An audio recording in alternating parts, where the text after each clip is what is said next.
Hey loves, welcome back to my channel. We're going to be doing our weekly chakra healing video for this week. There's actually a lot of stuff going on this week, and I'm just like really kind of a little bit side-eye-y just a tad bit, just because of the way the energy is coming out is really interesting. And we're going to talk about it because collectively it seems like he's going through some things. I feel like some people are kind of misusing Virgo season a little bit, so we're going to talk about it. Bottom of the deck is the High Priestess and the Nine of Cups, which might as well be the theme for this reading. And this may look like a really good two-card pull, but like not the way it's actually coming out. The High Priestess needs to be separated from the Nine of Cups energy, and the reason being is because there's a duality to the High Priestess. She rules the number 2, which you can see right up there. She is in between these two pillars, one being dark and one being light, so she cannot completely let herself kind of thrive in the space of ego fulfillment, of like feeling like, you know, kind of smug. There's a smugness to this card, and it's kind of like I am, you know, in this kind of, mind you, then this is a 9, so it's ruled by the actual card of Virgo, because the 9s are ruled by Virgo. And so this kind of smug energy doesn't really go well with the High Priestess, because High Priestess needs to be able to be dualistic. She needs to be able to see things from both perspectives, to be able to get messages from one end of the spectrum to the other end of the spectrum, not just the good but also the bad. So there's just kind of like this ego thing going on with the High Priestess here, and I'm just like,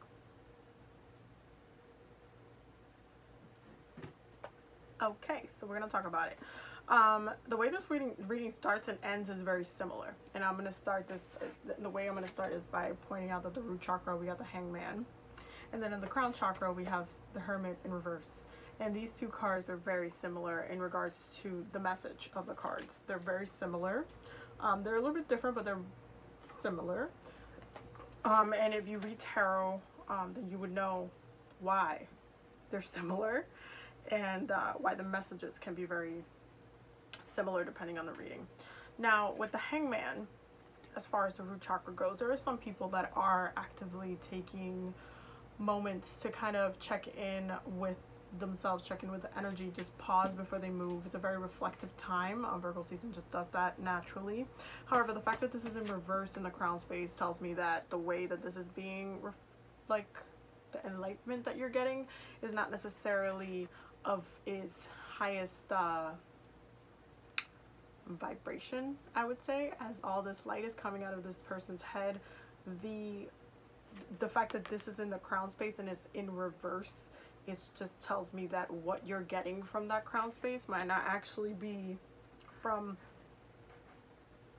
your actual highest and greatest good. You might just be letting your ego do some things. And we're going to talk about it because the rest of the reading is kind of like all over the place. There's a lack of control in here. There is a lack of acceptance. There is a kind of underlining empowerment thing going on, which is like good, but also the way it's being used is really rough. With the Hangman and the root chakra, it really, what it's asking you to do is really take this week into reflection, pause before you move. If there's something you've been contemplating, if there's a new something that you're trying to manifest, especially because we do have the Pisces moon coming up on Saturday, so there's like this energy getting into like kind of like ending the astrological moon cycle, coming back into Pisces, and then again starting again with Aries. So there is kind of this push towards the next thing. What's next? Well, how are we moving forward? What is the rest of the year gonna look like? If you know the rest of the year is gonna look like in a certain type of way, that means the beginning of the year might have to look a certain type of way. When the sun is moving through an earth sign, what happens usually is that people end up getting, they can get into a little bit of a funk because they have to address like actual physical stuff that's happening, rather than like emotional, mental stuff like that. or like self-care, self-love. It's more stuff that you can handle like in a different way.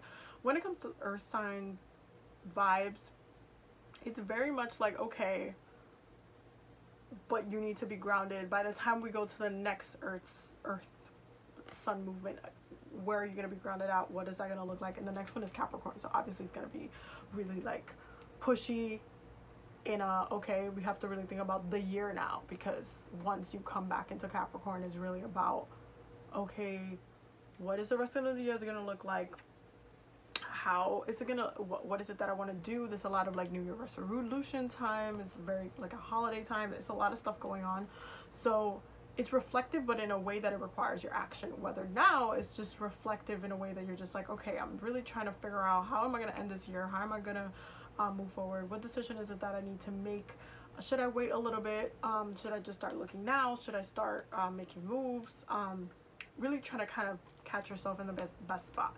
Now, for the people that are hung up on actually something, this might not actually be a good thing, especially in the root chakra space, because ultimately you do need to give time for your seeds to grow, but this is, in a way, is telling you that you need to pause to water them in order for you to, you know, again, for them to grow and let it blossom as it may.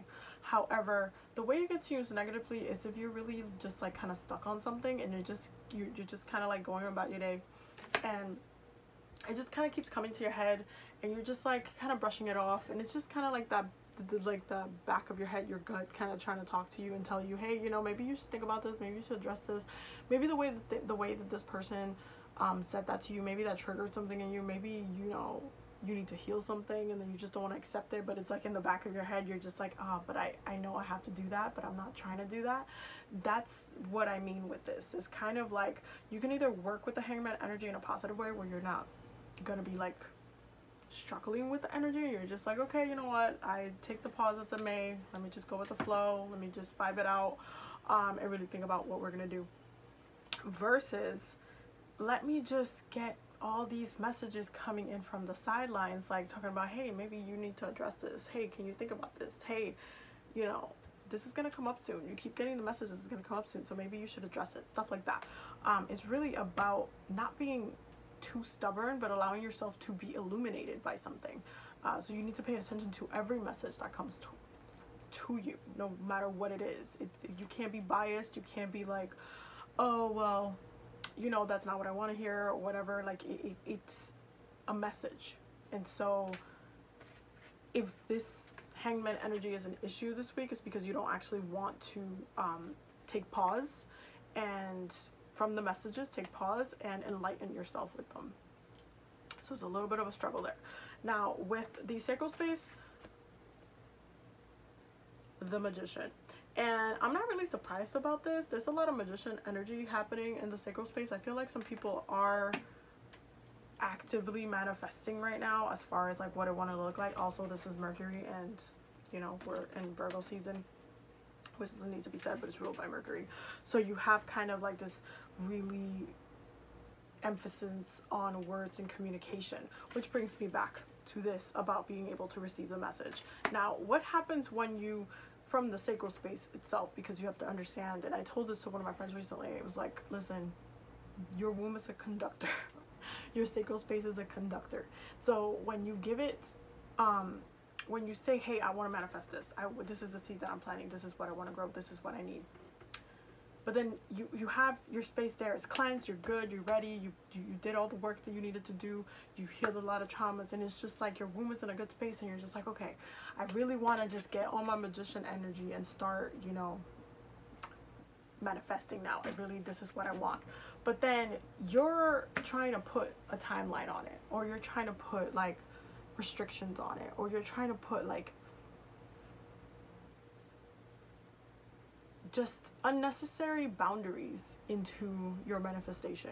You need to understand, when it comes to manifestation, that when you are calling something to you, you need to make sure that you're actively reacting with your spell work when you're practicing spell work. So if you're like wanting something to come in, you notice where your life is, this is something that you want to come in, but then you're like, oh, maybe I need to wait a little bit longer, maybe it's just I don't know, like I feel like maybe it might not be in alignment right now, but then it's like, but you want it.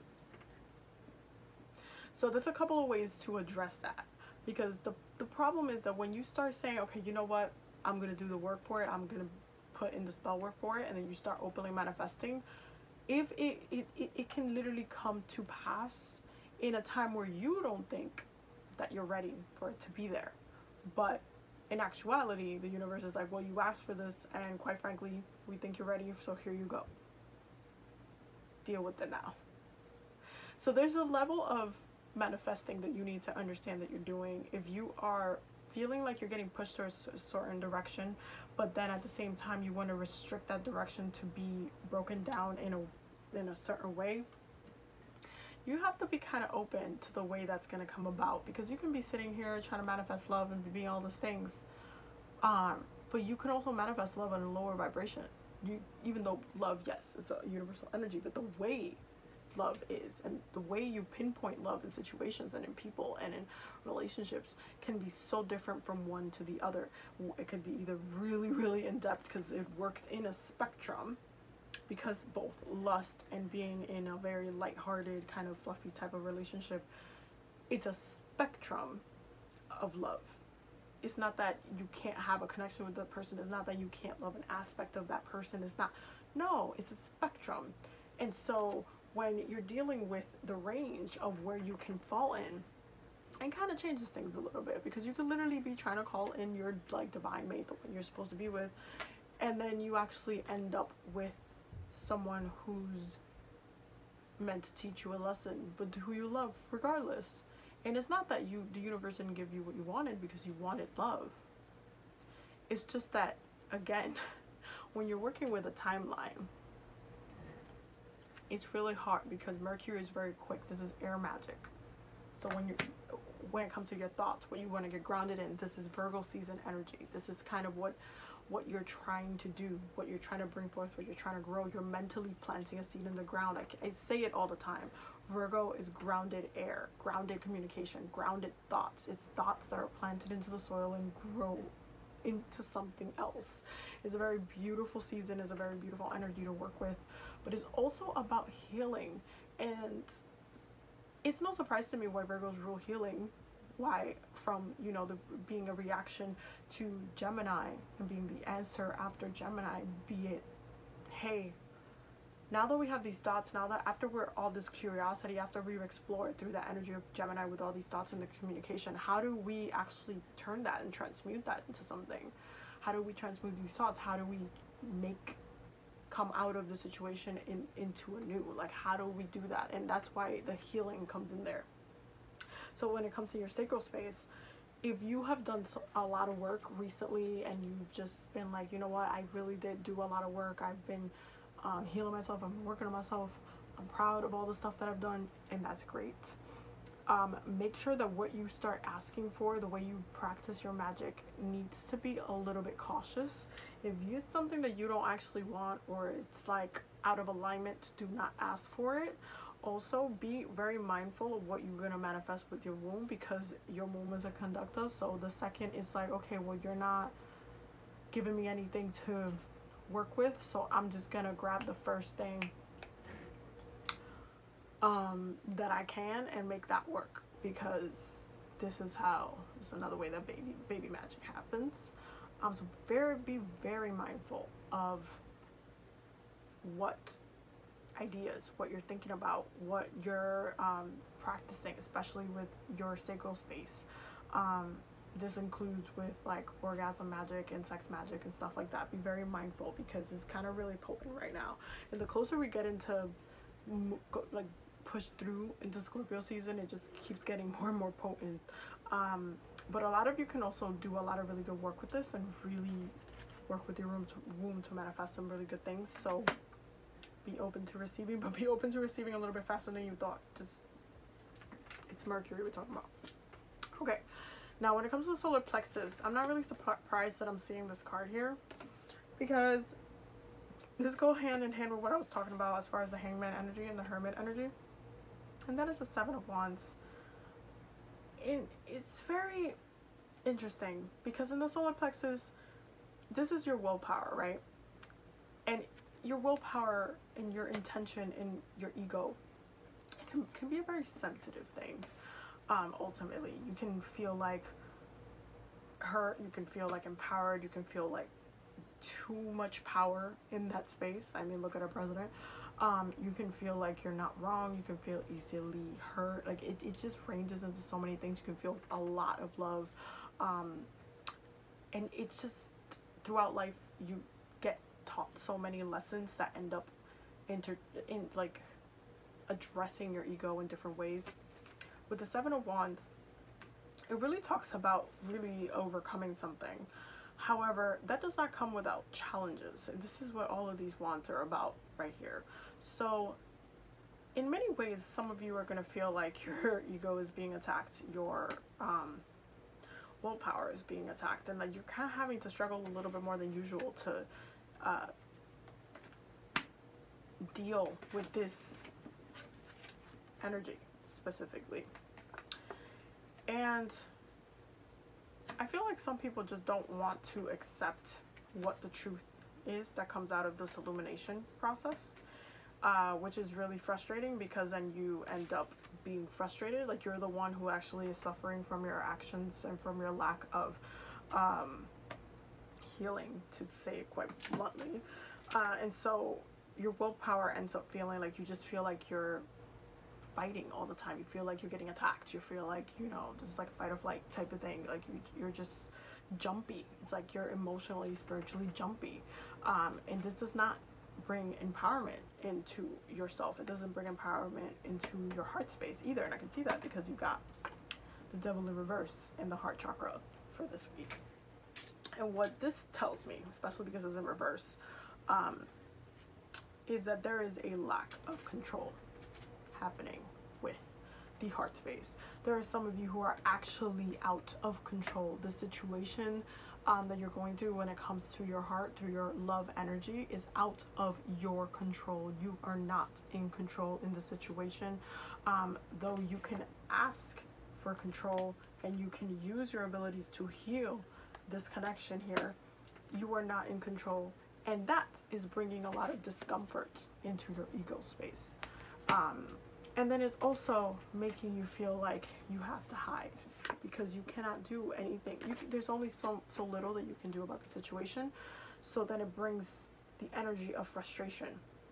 And this is interesting because this is the card about Capricorn. And as a Capricorn, I can tell you that I don't really like being like this. This is not fun for me. There's some signs that do very well being out of control.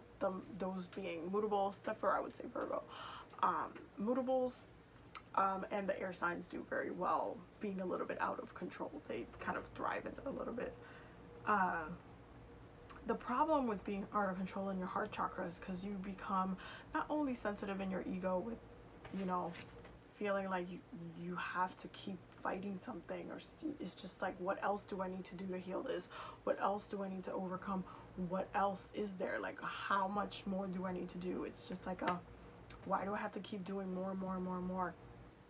With the heart space being the Devil reverse, is literally like, hey, you're not in control of this. This is a lesson. And I know this as well because Capricorns rule lessons. We rule karma because of our deity Saturn. So this is a lesson that's playing out in your heart space. It could very well be a karmic lesson as well. But this is a lesson to teach you about the boundaries, the things that you chain up, the things that you feel like give you power, and the things that you, in the situations and the people that give you, like, empower you, and the ideas of love in which, and love and relationships in which you kind of find yourself wanting the perfect connection, because it's kind of hard when it comes to the heart chakra. You really just want the best of the, you know, like when your heart chakra is just really open, you have, it's hard because sometimes, you know, I'll be walking into a space and I'll be with friends, or I'll be, you know, it happens a lot in nature as well. My heart chakra just goes whoosh, and it's open, and it's weird being in a space with other people when my heart chakra is just like completely open, because it makes you feel a little bit vulnerable, and in many ways you're out of control in that space because you're just open, you're just an open door. But what happens when you don't understand that that is part of the process, and that is part of the how that chakra is supposed to be, that you kind of end up reflecting that lack of control in your actual relationships and your actual love relationships, which can then lead to more like frustration later on down the line, wanting exactly what you want when you want it, and all of these little things, all of these little kind of like micro lessons that come up over time within the theme of lacking control in relationships leads to not ending up having kind of back-to-back relationships that are not working out, meeting the same type of person that gives you the same type of lesson, getting stuck in like these loops. It's just like karmic knots out of nowhere, like you're just magnetizing the same type of vibe, and then you're just feeling like so out of control, like why am I attracted to the same thing, why am I calling the same thing? Sorry. 2 seconds.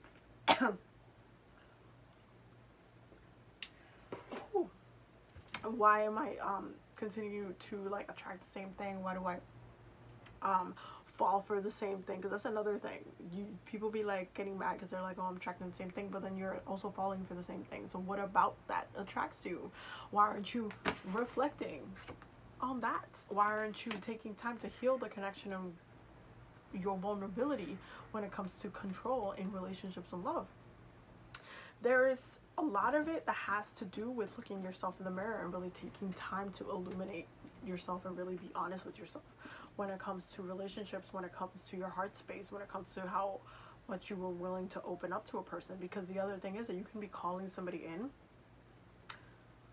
but energetically speaking, spiritually speaking, you are not going to be able to open up to that person the way that you need to. So you're also being held back from that person because they're going to need a level of you that you haven't reached yet. So it's like, what do you do with that?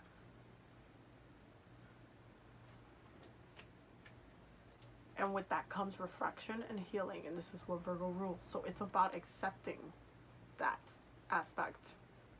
Now, when it comes to the throat chakra, 2 cards jumped out, which is the 3 of Pentacles and the Lovers, which is a card of Gemini, which is also the sign that rules the throat chakra. So it's a lot of Mercury vibes happening. We got the trifecta of Mercury in here.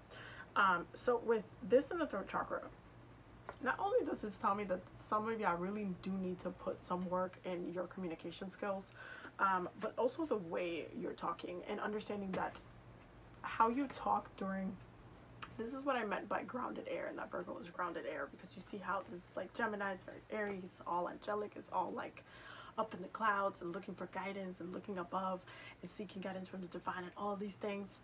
Then you have like this groundedness is like, okay, building roots, building connections, laying down the foundations to stuff.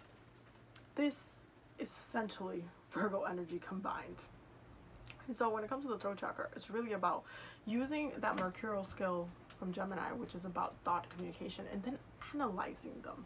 Think about what you're saying and how everything you say, how you speak about yourself, your body, other people, your relationships, your family, your money, your job, how every one of those words, every one of those sentences, every one of those intentions, because when you speak, it is an intention, is a seed. And so the things that you're planting as you speak can either be very problematic or be very like helpful, and then you're working through this energy, because when you're combining these two things right here, you can be unstoppable. Using this energy properly this week, you're able to manifest clearly verbally this week, just like straight shot, like, you know what, I really need this right now, I really need this, and then it's just like boom. You can either be on that level this week, or you could just be really needing to watch what you say to the point where you're just like self-analyzing everything. Why you thought it, why you thought it was okay to think it, why you felt the need to say speak the way you did to that person, why the tone, why didn't you speak speak more kindly? Why didn't you say what you actually wanted to say? All of these things, all of these calculations, it's really about thinking about what you're thinking about what you're saying, thinking about why you're saying it, the root of it, the ego of it. And this is why a lot of it is just like you're feeling attacked, because it's almost like you have to self-analyze so much. You're just like, wait, all of these things are actually me. I'm the reason. I'm like fighting myself up here, up in this damn mountain. So it turns into a hot mess. And I know y'all is fighting your ego this week, because for the third eye, you got the sun in reverse, which rules the solar plexus, the ego, the sign of Leo. And then you have the Ace of Swords, which means that there is illumination and clear communication, clear thought, clear enlightenment to be had from seeking honesty, seeking the truth, seeking self-reflection from yourself.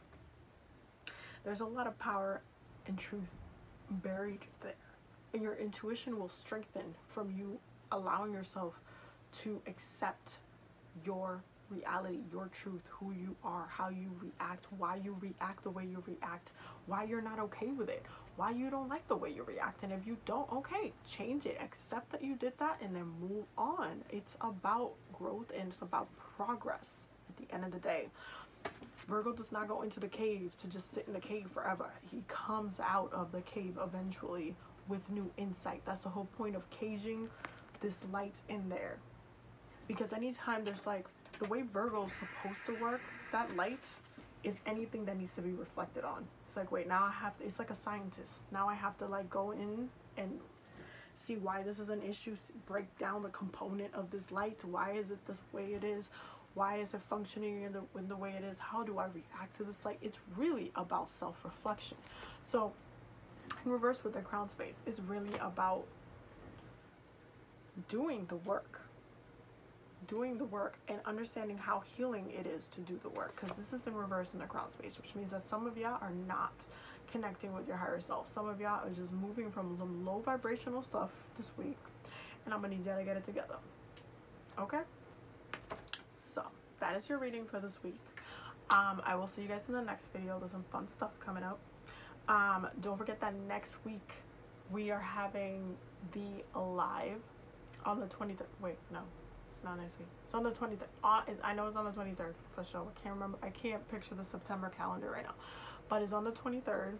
We're having the fall equinox live, and then on the 27th, I am announcing the winner of the giveaway on my Patreon. So make sure you check out my Patreon. We're still doing a lot of fun stuff over there, so feel free to join. So check it out in the link on the bio, and don't forget to subscribe and follow me and all of the things. And I will see you guys in the next video. Bye.